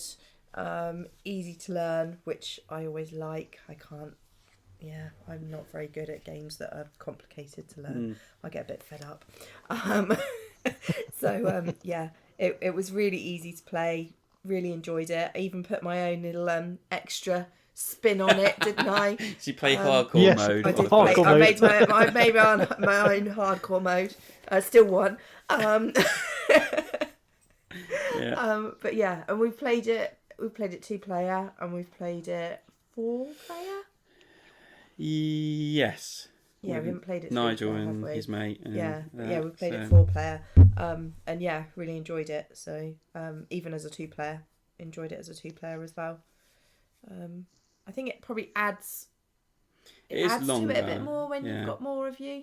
There's a bit more battling, I suppose, because you're fighting more for especially the trees and the forests and things. But definitely. But that doesn't take it away from a 2-player game, I didn't feel. It's just 2 different types of game. It's like Art Nova here is a different game when you play it 2-player to when you play it with 3 or 4. Yeah. And I think this is the same sort of thing. It changes up. I am surprised it's not on Sam's list because he's played it as well. I like Probably it. forgot. But I've played it, but I've only Just played it on missed out. BGA, I think, anyway. So it kind of. Right. Yep. I only really wanted to pick ones I played in person, where possible, and it is nice, but I want to play it in person properly, but I don't feel the urge to go and create a new table or join a table on Forest Shuffle on BGA as well. So it feels like I've seen it now, and I'm kind of done with it for my personal taste. But it's one I'm happy to play. It's that kind of level, Yeah, and I'm happy to play this any point really, any time. It's lots of fun. I played it with my kids. I played it with the game group, and we've always had a good time. There's now 2 unofficial solo modes on Board Game Geek, which can be used to play it solo, which are really good. Get the feel. So I've been playing it a number of times at lunchtime at work because you can fit it in like 40 minutes. And there's always seems to be other strategies you can work out from the combination of the cards because there's so many different scoring options. Yeah, great fun. So is the deer strategy the OP one that you've mentioned a while ago? The wolf and deer, yeah. It is predominantly the one. So I'm on. If I play it with other people now, I specifically don't let myself play any of those cards, and I try and win using some other strategy, which is actually really quite challenging if you deliberately don't play any of those cards because they are so strong. But if you don't know the strategies there, you don't notice it until you've played it a few times. No, it's like we were playing a BGA game recently, and I just looked at Nick's forest, and it was just full of deers and a few wolves, and I was just like, dear, we've lost. That's okay. You don't let other people. So that's the way to win every time, then, is it? If you can get the deers, it's not guaranteed because it's not there's a random shuffle. I might give it a try. But I think that's what I like about Forest Shuffle as well. Is each time I've done it, I've used a different strategy. And whichever strategy you use doesn't necessarily mean that you are going to win it. Indeed, how the cards come out. And it just gives you a different gameplay each time, which I quite liked. I think one time I kind of went with the, getting all 8 trees. Yeah. When there was 4 of us playing, that was a lot more difficult. I gave up with that strategy, didn't even bother, and I can't remember what I did now, but did something else instead because I was like, that's never going to happen. I like that about it. You can change your strategy up and do it slightly differently each time. Indeed, yep, it's good. It's great stuff. And the theoretical expansion should be out at some point this year. which we still no entry on Board Game Geek for it, but still available for pre-order on various online sites. So look forward to seeing what is in that. Yeah, that'd be interesting to see what they come up with extra cards and that to add into it, just making that pile even bigger. So Indeed, I still feel that I think they've actually taken it quite a bit out, because there's still stuff in there that just doesn't seem to synergize that well with it. And there are some scoring things where you think it doesn't feel like it gives enough points for some reason. And it's fine if that's all you have, then you can put it in and get a few extra points. That's good. But you want things like like the fact the butterflies and the hedgehogs combo very well together. Deers and wolves, obviously. So there's quite a lot of them like that, which have pairs of things that combo well that you want together. Yeah. So yes, that is our top 10 lists. 40 games in an hour and a half. Pretty good. Not bad, is it? Nick did put a comment on there at the bottom saying any surprises not making it in our lists. I mean, there was a ton of games released, but... So I say that. The one I was thinking of is Earth, which I can't remember if people played last year or the year before, but it was all over the hot list. Because I think it came out from Kickstarter in early 23. Yeah. I played it on BGA and didn't like it, but I need to play it in person to know for sure, kind of thing, I think. The BGA implementation was messy, I think, and in person was so much better. It was really quick and slick in person. But it didn't make it on your list? No. I played it twice in physical form, and I don't feel there is much more to explore in it at this point. I would happily play it, but it's...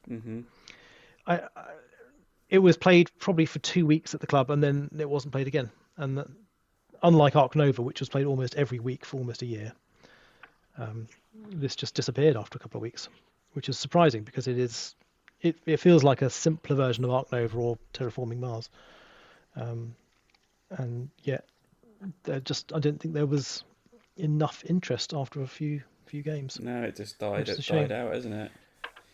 Because there was a huge hype over it originally when it came out. Dice Tower rated it 9s and 10s, didn't they? Yeah. So it's surprising that it just kind of vanished. Yeah. And I brought quite a few games back from Essen. I don't know if I said.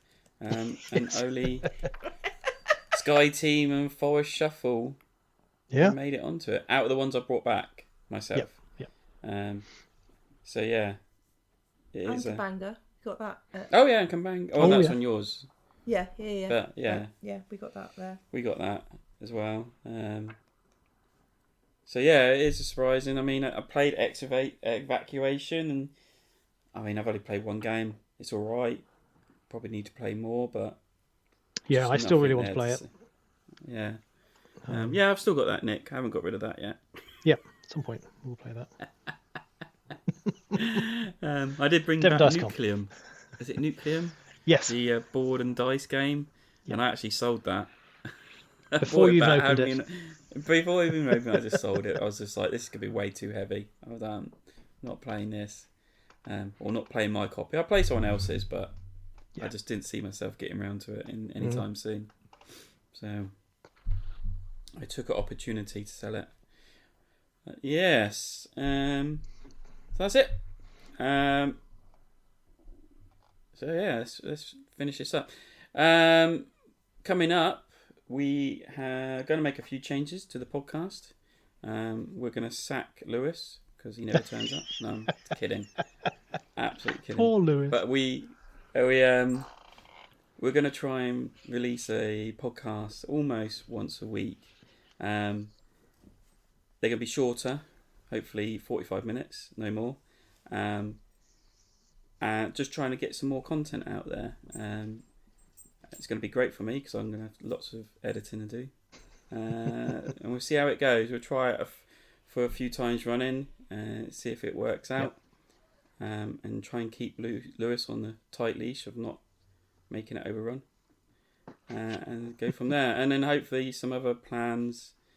I want to try and do my top 100 games at some point this year. So that's going to be a long podcast. Stuff. No, we won't be doing just it all in one. We won't be recording the whole. Everyone will be asleep. No, we won't be doing. No, I've got plans of shortening it down. Don't worry. It basically get down to 10, top 10, and then going from there. Yep. But we got plans for that. If anyone else wants to do that on the show, then they're welcome to. So yeah, we're going to try out a few new things and see how it works out. Yeah. So, cool. Let's finish this up. I think Sam needs to get back before we. I mean, I'm dead already, so don't worry. Someone forgot the recording tonight. That's what we said. So The look I got from Megan because she couldn't watch Reacher or Naughty. whatever else. Yeah. Naughty. We got three shows we've been saving up. We haven't had a chance all weekend, and I was like, "Oh yeah, we'll watch it tomorrow. And I was just like, "Oh, nuts." Sorry, maybe tomorrow. So, never mind. There's always tomorrow. yeah. Anyway, so from everyone on the podcast, I'd like to say thank you for listening to the show. Hope you enjoyed it. I hope you followed along. Hopefully the links will work and Board Game Geek will be up and running again by the time this is out. And you can check out anything that we've talked about by clicking on the links in the show notes. Leaks on the show notes. Yeah, I'm losing my way of speaking correctly. I must be tired. So yeah, thank you guys. Chance to say goodbye. Good night. Good night, everyone. Good night, all. And good night. Goodbye from me. See you later.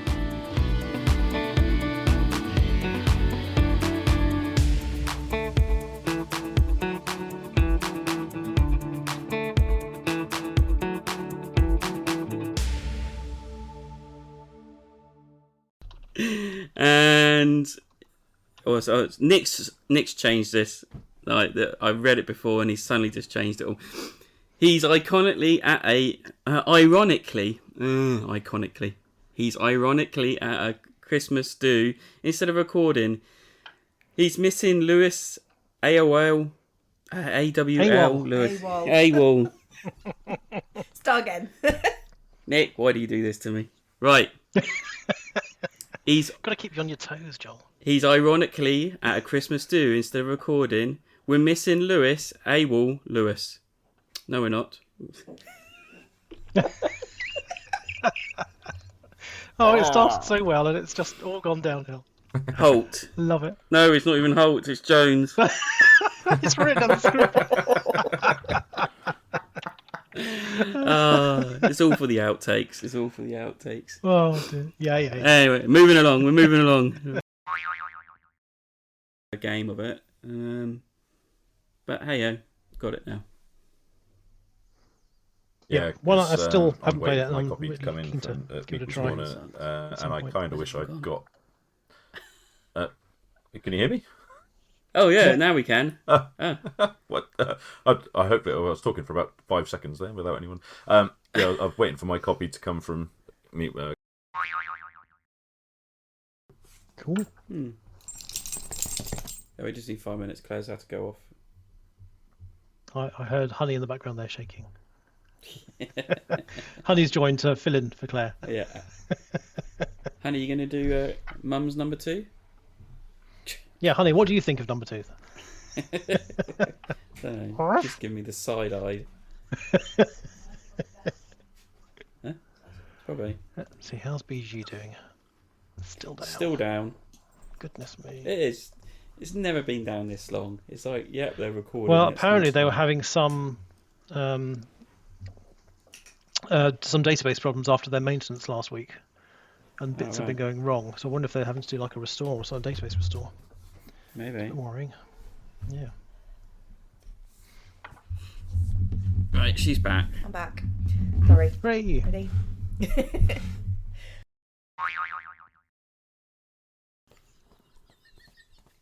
Sorry.